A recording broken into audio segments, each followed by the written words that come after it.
Tenemos al doctor Néstor López, quien es licenciado en Sociología, candidato a doctor en Ciencias Sociales y coordinador de proyectos de equidad y educación en Sitial UNESCO. Es también coordinador de programas del Instituto Internacional de Planeamiento de la Educación y consultor en diversos organismos nacionales e internacionales en análisis de mercado, de trabajo y de pobreza. Él también es profesor titular de la Facultad Latinoamericana de Ciencias Sociales, la FLACSO, en Argentina, y profesor titular de la UBA, profesor invitado también de otros centros, como en Managua, en San José de Costa Rica, y ha sido profesor titular en OEA y en el Instituto de Desarrollo Económico y Social en el IDES. Bueno, tiene múltiples publicaciones y afortunadamente casi todas están en línea, de tal manera que podemos descargarlo, inclusive uno de los libros, digamos, últimos publicados por él pueden también descargarse, al igual que su estudio sobre primera infancia en Argentina, que es también bastante reciente. Tiene otras publicaciones en coautoría con Juan Carlos Tedesco, y ha publicado y ha sido coordinador de otros equipos, digamos, para varias evaluaciones y de carácter, digamos, ya regional. Nos da muchísimo gusto tener con nosotros, y es un honor tener con nosotros al doctor Néstor López. Néstor, adelante. Hola, buenos días, espero me estén escuchando bien. ¿Me escuchan, no? Sí, perfecto. Bueno, buenísimo. Bueno, antes que nada quiero agradecer especialmente la invitación de Norma de participar de esta actividad. Y bueno, agradezco también que se hayan acercado a las salas, que se hayan contactado. Me parece que tenemos aquí la oportunidad para poder dialogar tranquilos, tenemos un tiempo razonable. Yo organicé una pequeña conversación que pone el énfasis en tratar de pensar un poco el tema de lo que es las políticas públicas orientadas a la primera infancia, con un énfasis en lo que tiene que ver con el componente educativo. Pero me parece que cuando hablamos de primera infancia es fundamental hablar de pensar en claves de integralidad. De modo que mi presentación estará organizada en torno a algunas ideas que tienen que ver con definir un poco los paradigmas que se están discutiendo en la región en este momento en términos de primera infancia, tratar de tomar posición frente a ellos, tratar de ver cuáles son los elementos que configuran las coordenadas de dónde generar una política orientada a la primera infancia, y terminar pensando algunos elementos que tienen que ver con definiciones más concretas de políticas tanto a nivel macro como a nivel micro. Y cuando digo a nivel micro estoy pensando ahí sí, tal vez en una institución educativa o una institución de atención integrada a la primera infancia. El primer punto a destacar, que me parece que es fundamental, es la idea de que en este momento, ustedes saben, el tema de la primera infancia está absolutamente metido en la agenda de las políticas públicas. Todos los organismos internacionales en general enfatizan la necesidad de orientar las acciones hacia la primera infancia. Lo mismo pasa con los gobiernos en sus agendas públicas, las organizaciones de la sociedad civil. O sea, en este momento hay un muy buen momento en el sentido de, estamos viviendo un momento sumamente interesante en el sentido de todos invitan a poner la mirada en la primera infancia, y por consiguiente yo creo que como resultado de esto va a haber un gran fortalecimiento de las instituciones y de las prácticas orientadas a la primera infancia. Ahora, este consenso que hay, en el cual difícilmente alguien hoy se niegue a priorizar, orientar recursos a la primera infancia, este consenso se diluye cuando nos preguntamos por qué hay que trabajar con la primera infancia. Cuando surge la pregunta de desde dónde se invita a priorizar la primera infancia en el campo de las políticas, ahí aparecen discusiones, ahí aparecen tensiones, y ahí aparece básicamente tres grandes posicionamientos. Podemos decir, la primera línea pone el énfasis en la dimensión económica. Ella hizo referencia a Norma ya en la presentación de apertura. Un trabajo que es fundante de toda esta línea, o que por lo menos la consolida fuertemente, que son la tesis de este premio Nobel de Economía de Heckman, donde él demuestra que por cada dólar, digamos, que se invierte en la primera infancia significa una recuperación muy importante para el conjunto de la sociedad cuando este niño se convierta en un joven, en un adulto. Y en ese sentido lo que estamos viendo es que la inversión en la primera infancia está justificada o está orientada, sostenida, de una racionalidad económica donde se sostiene que la tasa de retorno, o sea, la cantidad de recursos que recupera la sociedad cuando invierte bien en la primera infancia, va a ser muy alta. O sea, hay una racionalidad de rentabilidad, una racionalidad de retorno, una lógica absolutamente económica que está presente en muchos de los discursos que hoy se instalan sobre la primera infancia en la región. Me parece que ese es un punto que hay que tener claro, hay que conocerlo, hay que saber cuál es la racionalidad que está detrás. ¿Por qué es rentable? Porque ese joven, ese niño, se va a convertir en un adulto que seguramente va a ser un adulto más productivo, y también porque ese niño se va a convertir en un adulto que seguramente va a tener prácticas menos disruptivas en la sociedad. Cuando Heckman dice por dónde viene la rentabilidad, incluso hasta hace referencia a la idea de se gastará menos en cárceles, por ejemplo, porque estos jóvenes estarán mejor socializados. O sea, ahí hay una concepción de pensar en la primera infancia como una práctica absolutamente preparatoria de un adulto productivo y preventiva en términos de evitar adultos disruptivos y convertirlos en adultos más gobernables. La segunda línea, que en este momento coexiste en la región, en el debate y desde donde se justifica la política pública, es aquella que tiene que ver con una derivación de las neurociencias, ¿no? O sea, quedó demostrado que en los primeros años de vida, fundamentalmente en los primeros 3 años, se habla de los primeros 1000 días, la maleabilidad, digamos, neuronal de los sujetos es máxima y por consiguiente es un espacio de intervención sumamente rico. Obviamente eso nadie lo discuta y creo que es fundamental tener en cuenta eso. El problema, digamos, hay una segunda lectura que hay detrás de esto y es una especie de provocación al campo de la pedagogía, donde se nos dice que las prácticas que hoy estamos teniendo en todo lo que tiene que ver con el desarrollo infantil, estimulación temprana y demás, son mínimas en relación con el potencial que tiene el cerebro de un niño. O sea, de alguna manera nos está diciendo, se está haciendo una gran subutilización del espacio de construcción del niño que hay en esos primeros años por no tener plena conciencia de cuán maleable y cuánto potencial hay allí. De alguna manera, detrás de este posicionamiento aparecen algunas recomendaciones que tienen que ver con, bueno, entonces tenemos que trabajar más agresivamente en estos primeros años de vida porque hay una gran oportunidad ahí que estamos desatendiendo. Y nuevamente la preocupación que hay detrás de esto es, tenemos ahí un espacio vacante en el cual si trabajamos bien vamos a lograr estos jóvenes más productivos y vamos a lograr estos jóvenes y adultos más gobernables. O sea,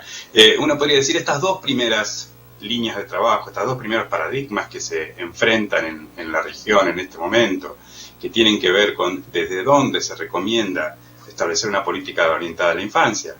tanto la visión que está, digamos, inspirada en la economía como aquella de las neurociencias, lo que ponen el énfasis es en una gran oportunidad para la construcción de un adulto. O sea, no es el niño, la niña, el sujeto de interés, sino que la niñez es una gran oportunidad para la construcción del adulto, que sí es el sujeto de interés de esas políticas, ¿no? Un adulto gobernable, un adulto productivo.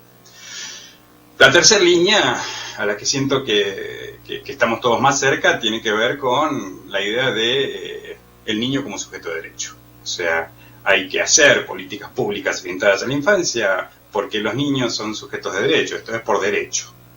Los estados tienen una obligación, un compromiso de garantizar los derechos a la infancia, por consiguiente hay que trabajar, hay que orientar recursos a la infancia, aunque no sea rentable, aunque no sea el momento adecuado, independientemente de las consideraciones que uno podría decir que ponen sobre la mesa los otros paradigmas, sí o sí tiene que ser prioridad, como es prioridad todo sujeto, por el simplemente hecho de que los niños también son sujetos de derecho. O sea, me parece que ahí es importante tener en cuenta que coexisten estos tres paradigmas porque uno encuentra una especie de convergencia de discursos, uno encuentra sentado en las mismas mesas públicas sujetos que están hablando desde un mismo lugar, desde un lugar o desde el otro. Y si bien hay un espacio de encuentro, ¿no? Acabamos de publicar nosotros en el sitio un documento que trata de analizar esto, y si bien uno encuentra que incluso en aquellos organismos que más incidencia tienen en la construcción de la agenda regional, como son UNICEF y demás, aparecen en algunos textos alguna referencia a la tasa de retorno, alguna referencia a la maleabilidad neuronal y la idea de oportunidad, lo que uno sabe es que hay un punto en que estos discursos son incompatibles. Y entonces, de alguna manera, uno podría decir, exagerando la imagen, no es que todos vamos hacia el mismo lado, no es que todos somos amigos, sino que hay un punto en el cual va a haber tensiones, va a haber discursos, va a haber conflicto, y es un campo en el cual estamos luchando todos por establecer una definición de por qué la primera infancia como fundamental. Insisto, nosotros, tanto desde el CIPI, desde el trabajo que hacemos en el IPE y demás, claramente nos posicionamos en esta tercera línea que tiene que ver con entender a la relevancia de la infancia simplemente porque los niños son sujetos de derechos. Esto me lleva al segundo punto que quería desarrollar con esto, que es ¿qué significa incorporar una mirada de derechos en una política pública? Me parece que todos más o menos estamos impregnados de esto, el debate ya es muy rico, ya es mucho lo que se ha dicho.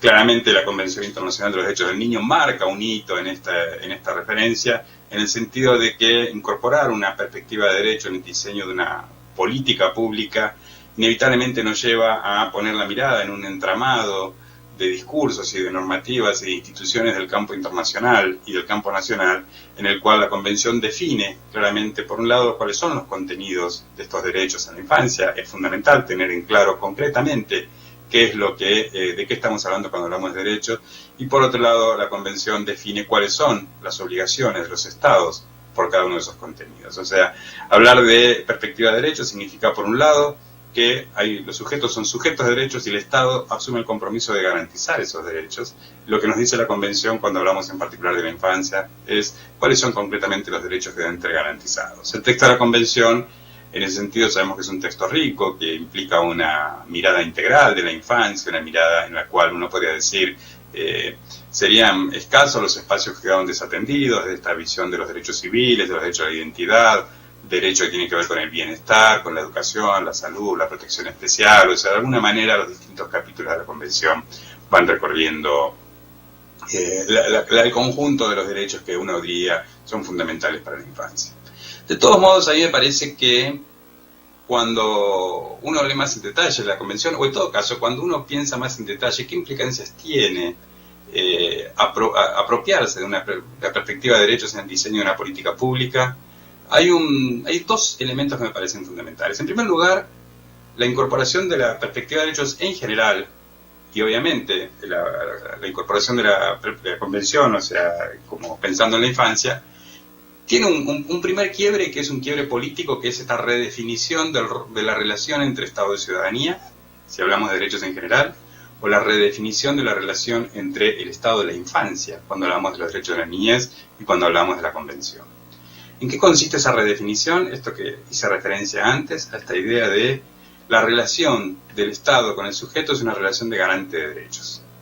La relación y el sujeto es, frente a ellos, el sujeto de este derecho, quien tiene que desplegar, vivir plenamente esos derechos. Hay una idea de responsabilidad, una idea de obligación del Estado que rompe con una tradición histórica en la cual la relación del Estado con los ciudadanos era una relación absolutamente más arbitraria, de protección desde un lugar de asistencialismo, desde la compasión y demás. Y en este sentido es fundamental la idea de que el sujeto tiene derecho, esos derechos son exigibles y el Estado tiene la obligación de responder por la garantía de esos derechos. Ahí hay un quiebre fundamental que aparece cuando uno incorpora la perspectiva de derechos en general en el diseño de la política pública y que se consolida en este caso con respecto a la infancia a través del texto de la Convención.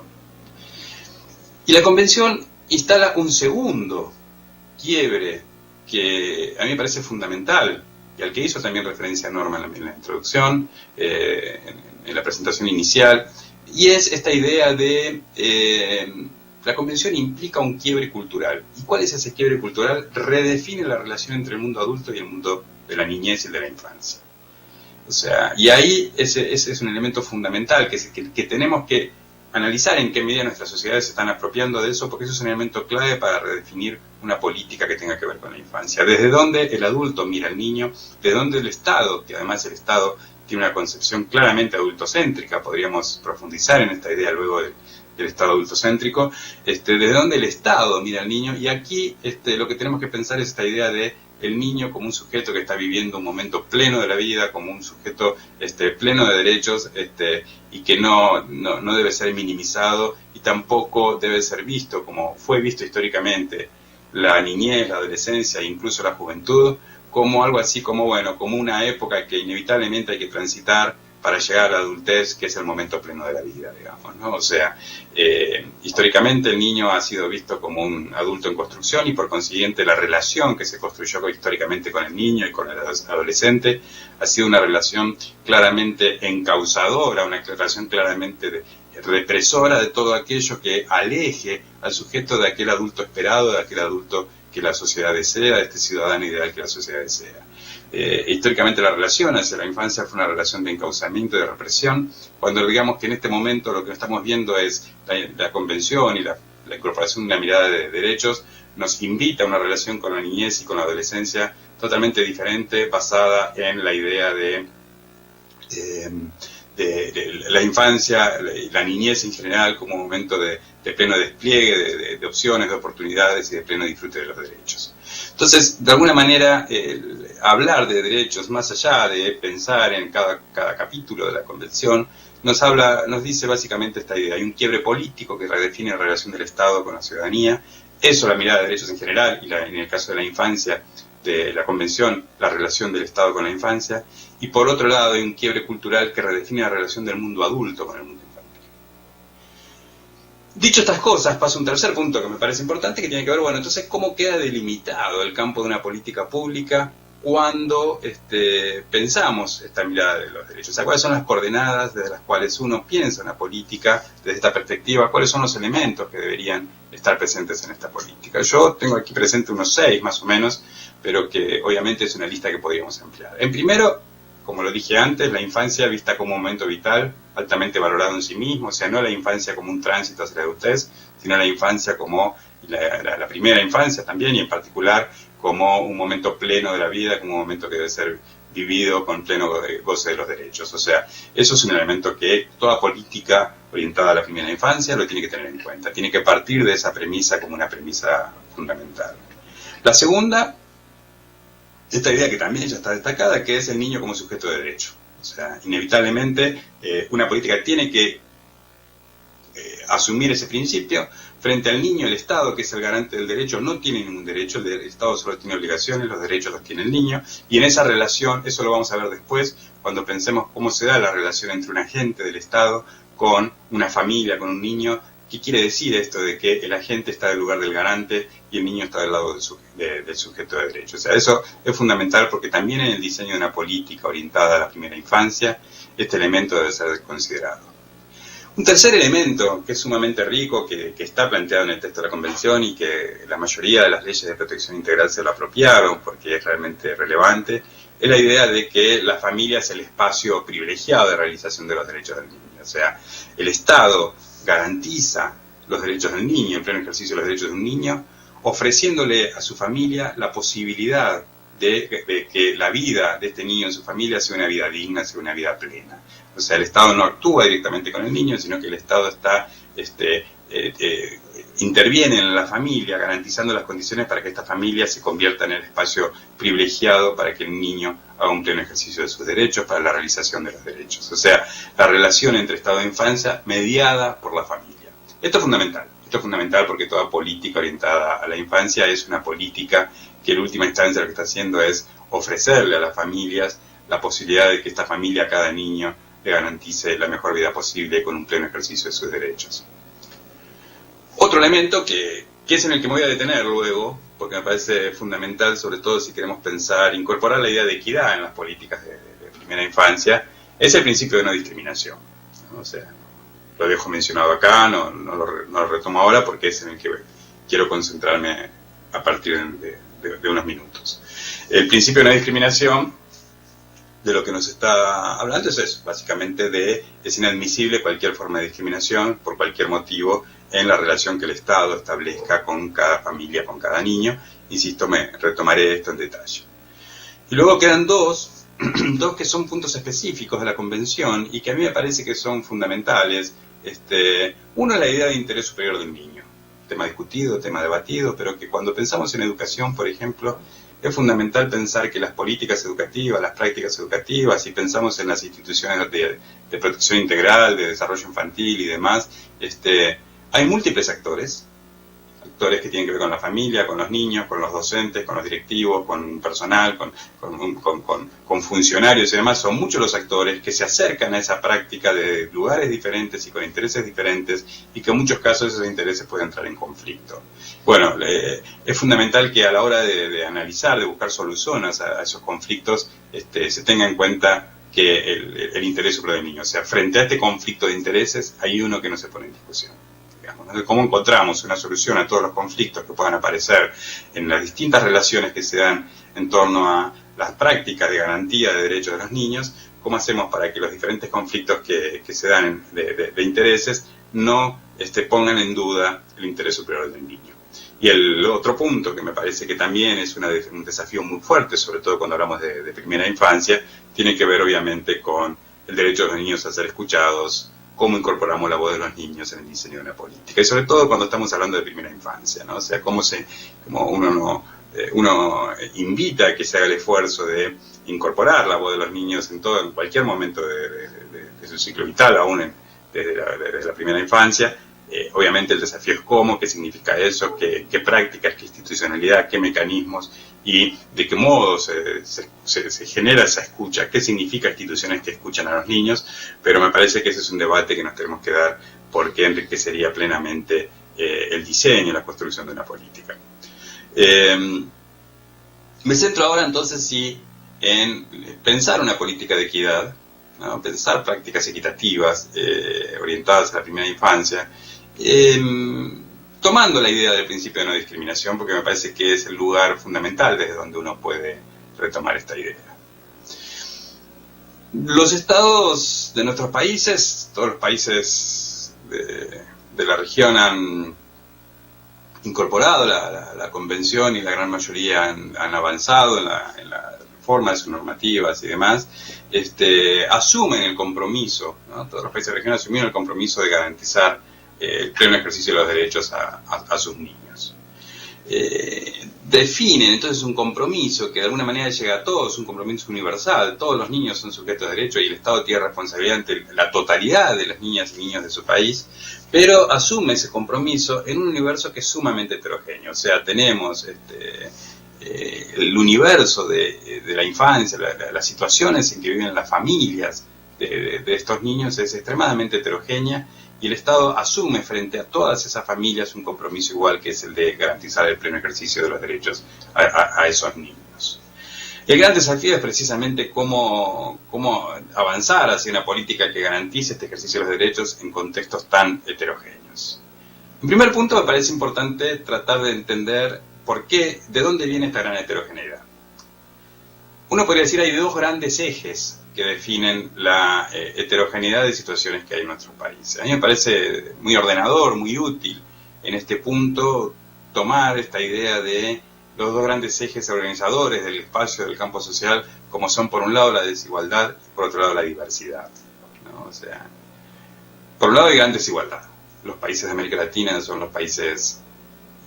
extremadamente desiguales. No necesariamente vivimos en países pobres, son pocos los países de la región que podríamos decir que son países pobres, sino que lo que son países con mucha pobreza, pero esta mucha pobreza tiene que ver con que por otro lado hay mucha riqueza, hay una gran concentración de la riqueza, por lo cual países que si tuvieran pautas de distribución de la riqueza más justas, serían países que estarían realmente en condiciones de reducir significativamente o erradicar la pobreza. Insisto, en general nuestros países son países con mucha pobreza, pero que es el resultado de una gran concentración de la riqueza que hace que la desigualdad en nuestros países sea realmente importante.